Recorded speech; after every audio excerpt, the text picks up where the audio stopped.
seeing all the issues in society and how I worked with various nonprofit organizations, and every cause I sort of cared about had a political component to it as well.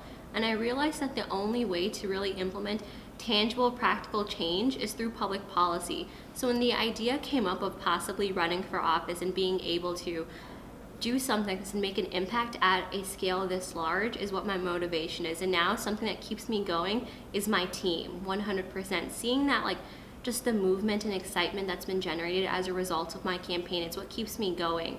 There's so many nights where I sit there and I'm just frustrated or overwhelmed, or something has occurred in the campaign that just makes me rethink everything. I think about how 70% of my volunteers who helped collect petition signatures to get my name on the ballot, it was the first time they ever volunteered for a political candidate, and how I've been able to engage sort of the people that have been outcasted in politics for the longest time. I've been able to engage and mobilize those groups of people, and how all my supporters are either young people, immigrant families, communities of color, like all of these people are banding together, and I expect very high voter turnout in a March primary where there isn't a presidential sort of race happening as well, and I can't wait to really see the impact of that.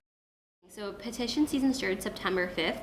For 2 weeks, I was the only one collecting petition signatures for myself, and that was because there was almost sort of like, I just did not feel comfortable going up to someone and saying, can you spend 3 hours of your day to collect petition signatures for me to get my name on the ballot? I just couldn't do it. But then seeing all the people that kept messaging me saying, let me help, how can I help you, how can I help you?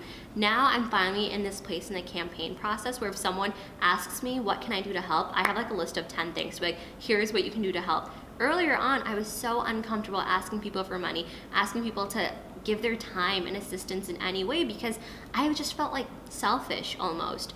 But now seeing that this campaign is obviously more than just getting me elected, it means so much more than that, that it's a community movement, and that all the people that have been outcasted, their voices are finally being heard, and there's a sense of community. I know that this is more than myself, and I do not shy away from asking help.